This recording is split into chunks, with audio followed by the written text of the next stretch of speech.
At a time when President Trump and Republicans are faring poorly in most polls, the story has been different in California. Republican Steve Hilton finished ahead of many high-spending Democrats in the governor's race to advance to the November election, facing Democrat Xavier Becerra. In Los Angeles, an overwhelmingly Democratic city, Spencer Pratt, a Republican former reality television personality, looked as if he might make the mayoral general election before finishing third. California Democrats will be tempted to dismiss all this as a sideshow, but the frustration is real and justified. California is one of the most dynamic places on the planet. It has Silicon Valley, Hollywood, world-class universities, extraordinary agriculture, ports, talent, and natural beauty.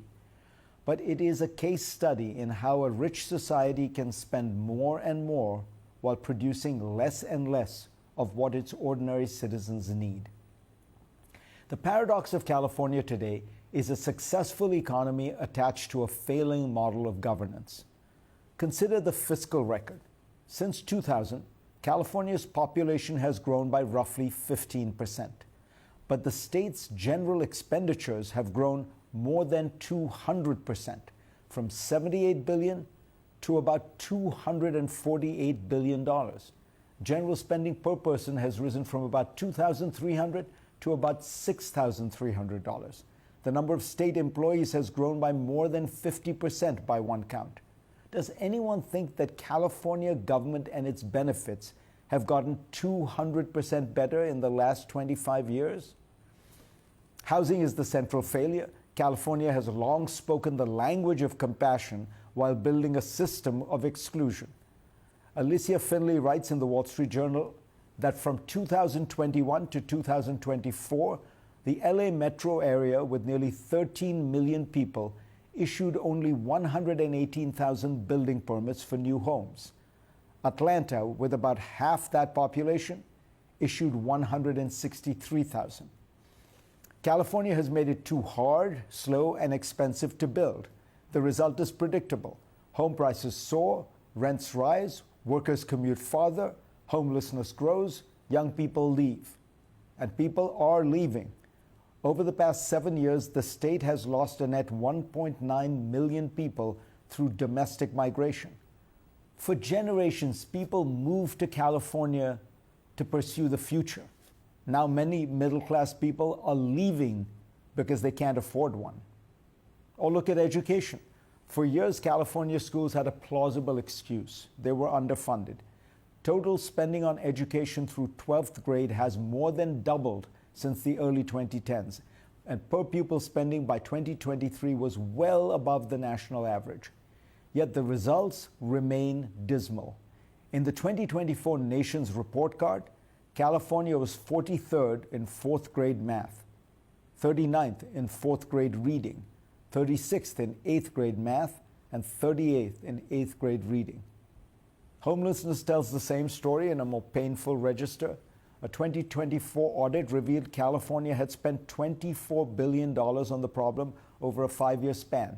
Yet, in 2024, California reached a record high in homelessness, almost 200,000. Homelessness did decline by about 3% from 2024 to 2025, but the state's expansive, expensive, and elaborate homelessness aid complex has not proven to solve homelessness in any significant way. California's headline prosperity, generated in good part by a few industries like high tech, masks weaknesses underneath. Job creation has been sluggish. In 2025, California essentially failed to add any new jobs on net. Private industries outside government and government-supported healthcare actually shed jobs, according to the Center for Jobs and the Economy. The state is using public spending to paper over private sector stagnation. Nowhere is this more vivid than Los Angeles, where Hollywood, the city's defining industry, is in slow motion collapse. The effects are being felt not by celebrity actors and influencers, but the carpenters, costumers, sound engineers, camera operators, editors, drivers, caterers, dry cleaners, prop houses, and small businesses that once formed one of the world's great industrial clusters. The numbers are stark. One report found LA shoot days fell from 36,792 in 2022 to just 19,694 in 2025. Another report estimates film, television, and sound jobs fell by nearly 30%. Motion picture employment in LA County fell from about 142,000 at the end of 2022 to roughly 100,000 2 years later. Hollywood is still the symbol, the brand, the mythology, and it still houses the big studios that produced most of the world's greatest entertainment for almost a century. But thanks largely to high taxes, costs, and regulations, the work has moved elsewhere, to Georgia, New Jersey, Toronto, London, and Warsaw. Michael Linton, who ran Sony Entertainment, told me that the big studio lots look like ghost towns now, with tens of acres of sound stages and recording studios where nothing is happening. He said Los Angeles is becoming a sunny version of Detroit. Consider this simple fact, according to Fortune.